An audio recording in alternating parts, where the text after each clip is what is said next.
Salam alaikum. Cette présentation a pour objectif d'expliquer le principe de fonctionnement des fils en langage C. Plus particulièrement, il permet de montrer comment créer une file, comment enfiler un élément dans la file, c'est-à-dire comment ajouter un élément à la file, et comment supprimer un élément de la file. C'est quoi une file? Une file est une structure de données basée sur le principe du premier entrée, premier sortie. En anglais, FIFO, ou bien first in, first out. Ce qui veut dire que les premiers éléments ajoutés à la file seront les premiers à être récupérés. Le fonctionnement ressemble à une file d'attente. Les premières personnes arrivées sont les premières à sortir de la file. Donc, comme vous le voyez dans cet exemple-là, dans une file d'attente, la première personne arrivée, c'est la première qui va être servie. Donc ça, c'est un schéma illustratif d'une file composée de 3 éléments, et vous avez deux pointeurs. Le premier qui pointe sur le premier élément de la file et le deuxième qui pointe sur le dernier élément de la file. Donc le premier élément il a l'adresse 20, donc c'est pour ça qu'on a ces 20, et le dernier l'adresse 60, on a ici 60.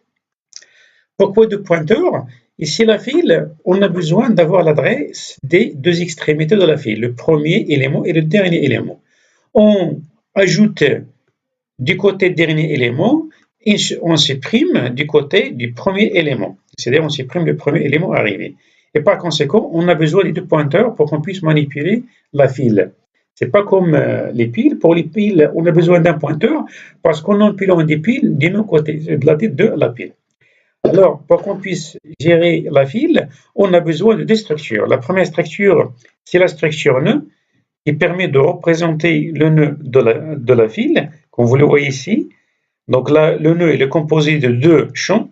Le premier champ, c'est la donnée, et le deuxième champ, c'est un pointeur. Dans ce cas-là, pour simplifier, on suppose qu'on va travailler avec une file d'entier. C'est pour ça ici, on a un entier. Et le deuxième champ, c'est un pointeur qui va pointer sur l'élément suivant de la file. Le deuxième champ, c'est une structure dans laquelle on va regrouper les deux pointeurs. Donc c'est très intéressant de regrouper les deux pointeurs en une structure, en une seule structure. Et chaque fois qu'on souhaite déclarer une file, on a besoin uniquement de déclarer une variable de type structure, au lieu de déclarer deux variables distinctes ou bien deux pointeurs distincts qui permettent d'accéder aux deux extrémités de la file. Donc finalement, on peut avoir, ou bien la file va avoir la forme suivante, ou bien la structure suivante, comme vous le voyez ici.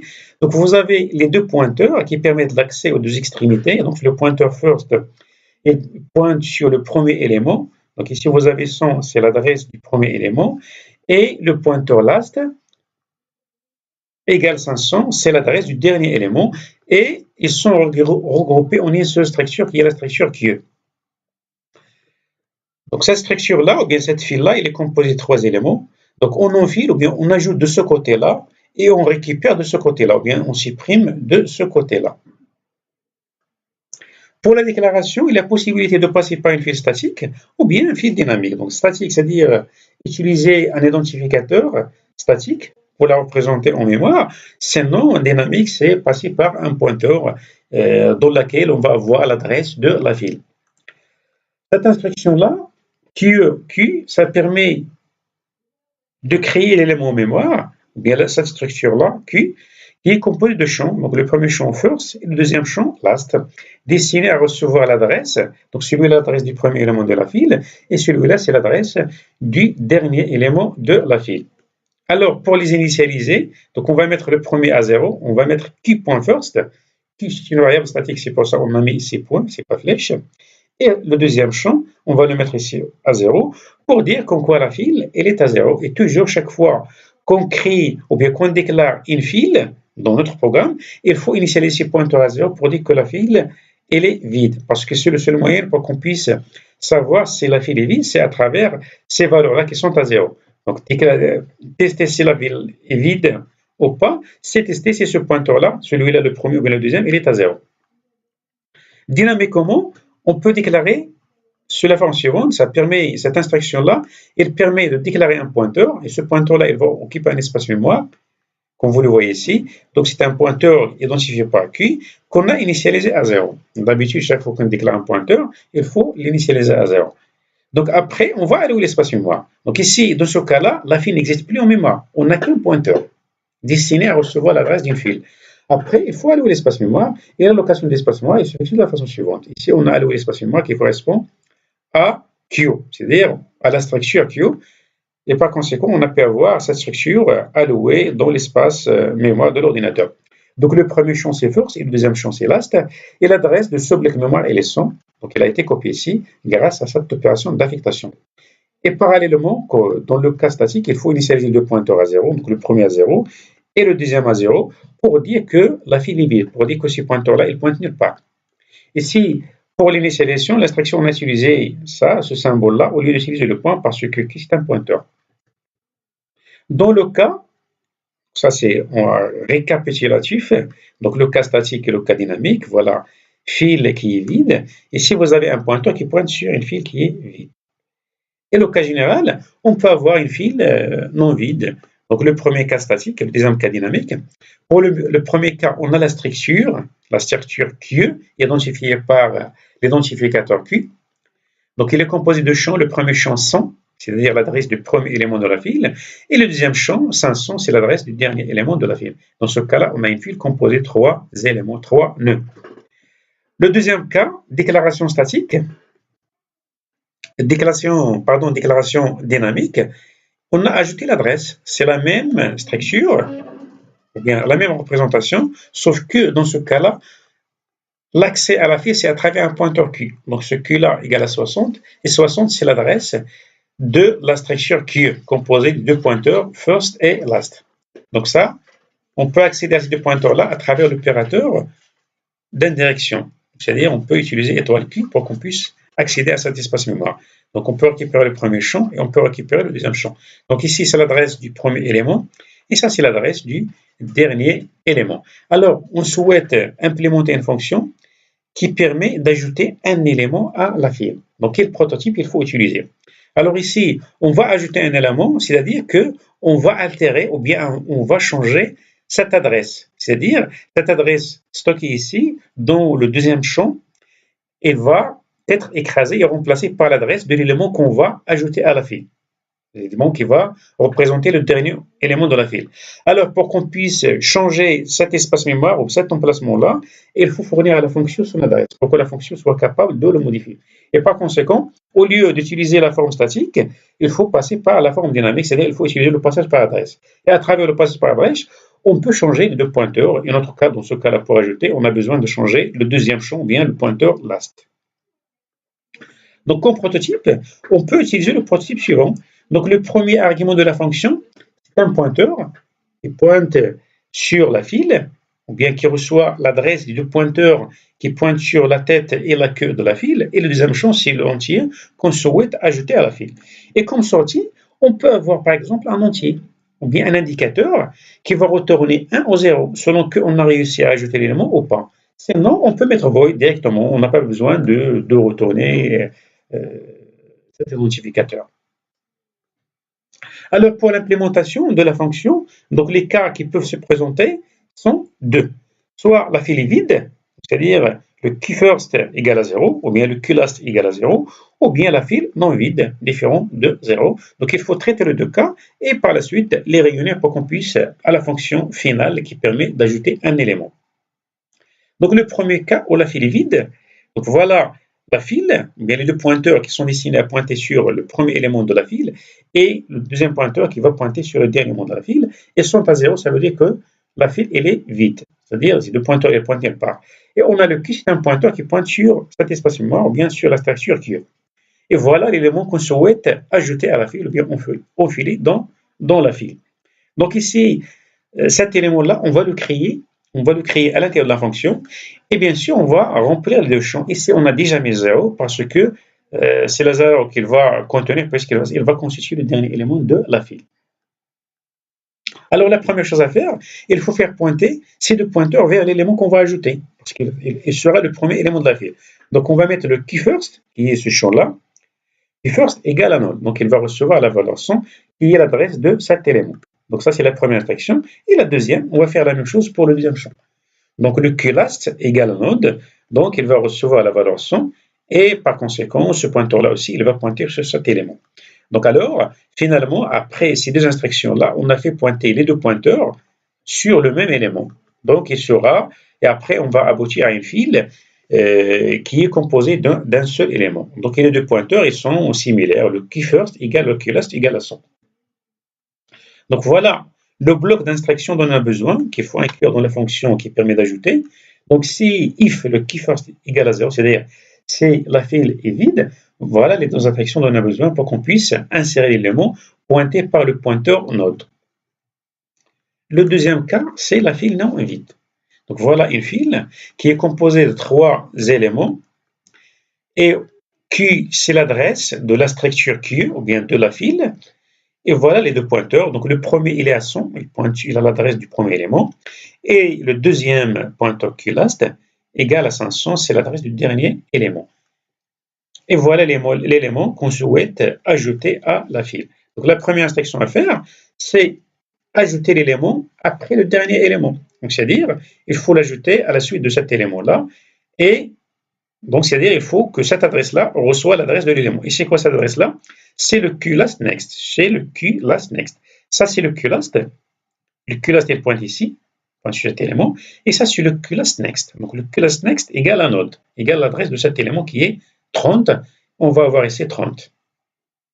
La deuxième instruction, puisqu'on a déjà donc ce pointeur, cet élément-là qui pointe sur celui-là, donc il faut changer la valeur de last. Le last n'est plus, donc l'adresse, le last, il faut qu'il pointe sur le dernier élément, c'est-à-dire il faut changer cette adresse à travers cette instruction. Donc il faut mettre le QLast, et ce pointeur-là, égal à node, égal à l'adresse du dernier élément, ou bien l'élément qu'on vient d'ajouter. Donc on va avoir ici 30, c'est l'adresse de cet élément.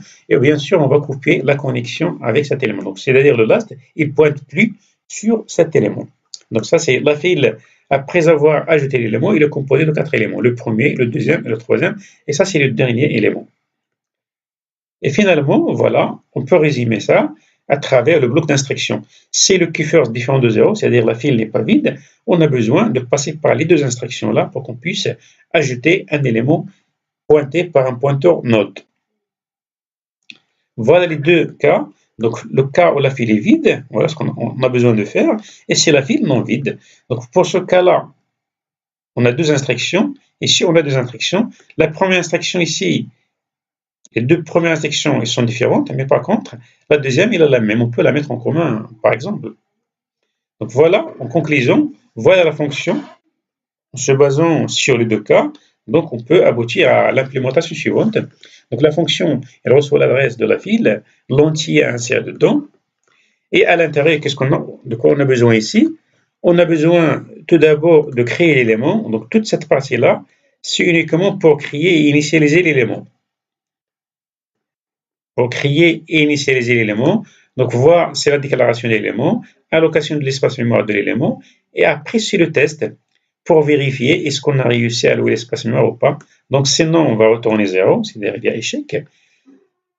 Sinon, si on a réussi, on va remplir les deux champs de l'élément qu'on vient de créer. Donc on va remplir le champ donné, le deuxième champ, on va le mettre à nul ou bien 0, puisque cet élément-là, il va constituer le dernier élément de la file. Donc après, les deux tests. Donc le premier test est ce que la file, elle est vide. S'il est vide, on va mettre le QFirst égal à node. On va mettre les deux pointeurs, on va l'initialiser par node, l'adresse de l'élément qu'on vient de créer. Sinon, on va faire les deux instructions.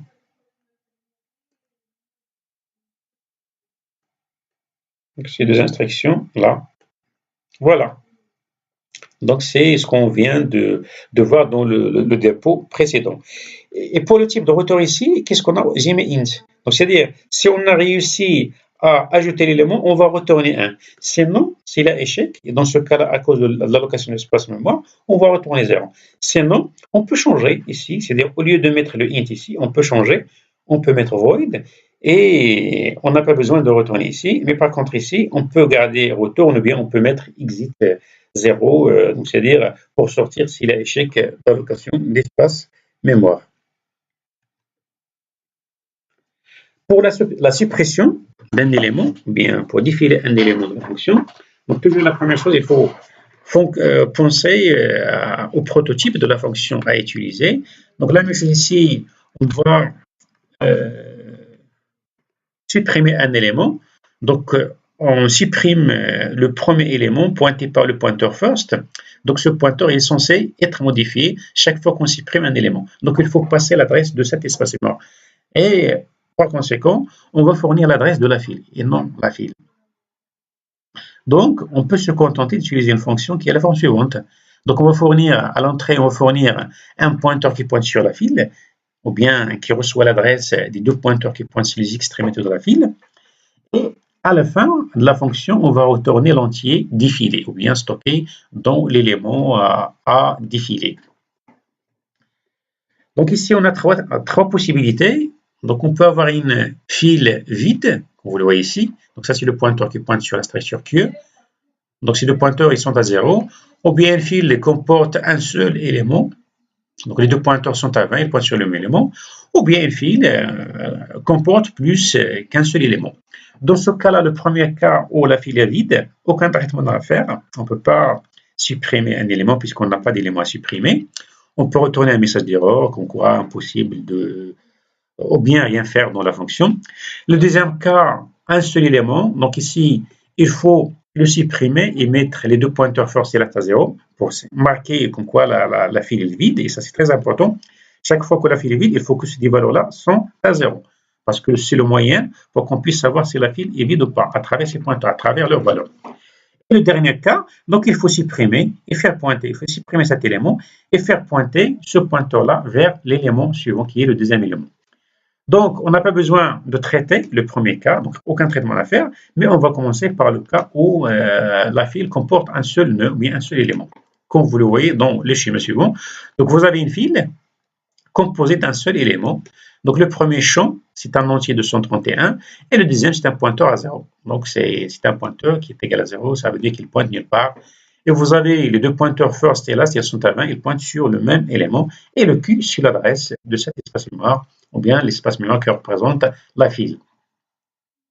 La première opération, ou bien instruction à faire, c'est qu'il faut déclarer un pointeur dans lequel on va stocker l'adresse de l'élément à supprimer ou bien à détruire.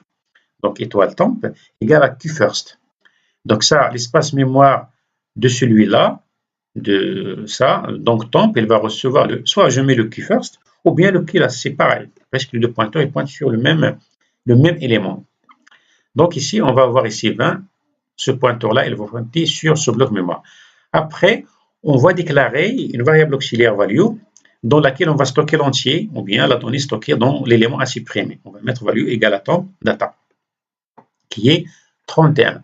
Donc, qu'est-ce qu'on a? Donc, on a récupéré l'adresse à travers ce pointeur-là. On a récupéré l'entier dont on a besoin, qu'on va retourner à la fin de la fonction. Donc, reste à mettre les deux pointeurs à 0. Donc, une fois on a mis les deux pointeurs à 0 pour dire que la file, elle est vide. Et couper la connexion avec cet élément-là. Donc, après, une fois on a mis ces deux pointeurs-là à 0, la dernière instruction, c'est il faut libérer l'espace mémoire. Il faut libérer cet espace mémoire et par la suite, on peut avoir ce bloc d'instruction à l'intérieur de la fonction. Donc, le cas où la file est composée d'un seul élément, donc on a besoin de déclarer un pointeur qui va recevoir l'adresse de l'élément à supprimer, un entier dans lequel on va stocker la valeur ou bien l'entier stocké dans l'élément à supprimer. On va mettre les deux pointeurs à 0, donc les pointeurs first et last pour dire que la file est vide, et on va libérer l'espace mémoire occupé par l'élément, et à la fin de la fonction, on va retourner value. Donc ça, c'est le premier cas. Le deuxième cas, si la file il comporte plus qu'un seul nœud, comme vous le voyez ici. Dans cet exemple, on a trois nœuds, le premier, le deuxième, le troisième. On a l'adresse de la structure Q, ou bien de la file. La première chose ici, la même chose, il faut récupérer l'adresse de l'élément qu'on souhaite supprimer. Donc, il faut déclarer un pointeur auxiliaire qui va recevoir l'adresse de cet espace mémoire ou bien de l'élément à supprimer à travers cette instruction. Étoile temp égale, ou bien QNode étoile temp égale à QFirst. Donc, on a ici 100, c'est l'adresse de cet espace mémoire qu'on souhaite supprimer. Et la même chose, il faut déclarer une valeur entière, ou bien une variable entière dans laquelle on va stocker l'entier stocké dans cet élément. Voilà, donc on a 231 qui est copié dans cet espace mémoire. Et après, l'instruction suivante, il faut faire pointer le key first vers l'élément suivant. Donc, il faut faire pointer celui-là. Ensuite, supprimer celui-là. Donc, il faut passer l'adresse de l'élément suivant à key first. Donc, le key first égale le key first next. Donc, ça, c'est le key first. Et ça, c'est le key first next. Et le key first next, c'est l'adresse de ce bloc mémoire qui est le deuxième. Donc, on a le key first égale le key first next. Donc, il va recevoir 400. Après, donc, il va pointer ici. Et on a coupé la connexion avec le premier élément.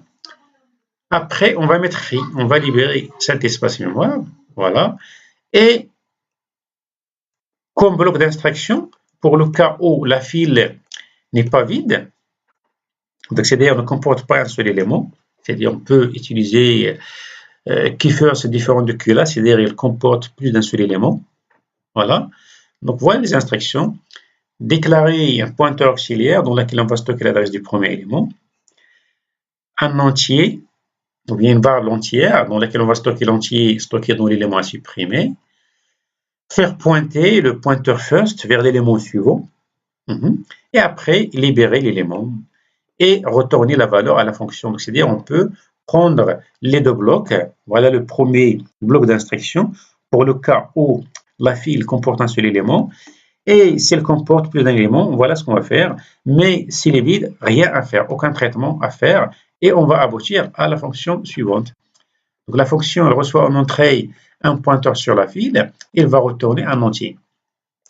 Donc le premier bloc d'instruction, donc ce bloc-là, ou bien ce test-là, c'est la file est vide. Donc si la file est vide, aucun traitement à faire, donc on va arrêter l'exécution de la fonction. Sinon, on va commencer par initialiser ou bien créer un pointeur auxiliaire, voilà, qui va recevoir l'adresse de l'élément supprimé. Il y a un entier aussi qui va recevoir l'entier stocké dans l'élément supprimé. Et après, on a les instructions à exécuter. Si la file comporte un seul élément, donc on va mettre les deux pointeurs first et last à 0. Sinon, on va mettre le key first next, égal à key first next, c'est-à-dire on va faire pointer le pointeur first vers le deuxième élément. Et après, on va mettre free. Dans les deux cas, on va libérer l'espace mémoire. Que soit le test vrai ou faux, c'est free. C'est une instruction commune pour les deux cas. Et à la fin, on va retourner value, on va retourner la valeur stockée dans l'élément à empiler. Donc voilà les deux fonctions principales. Donc j'ai montré comment déclarer, que ce soit statiquement, bien dynamiquement, une file, comment empiler un élément et comment dépiler un élément. Donc j'ai proposé des prototypes pour les deux fonctions. C'est pas empiler, pardon, c'est enfiler et défiler. Mais vous pouvez proposer autre prototype pour accomplir la tâche enfilée et la tâche défilée. Donc voilà quelques références sur lesquelles je me suis basé pour la préparation de cette présentation et à bientôt.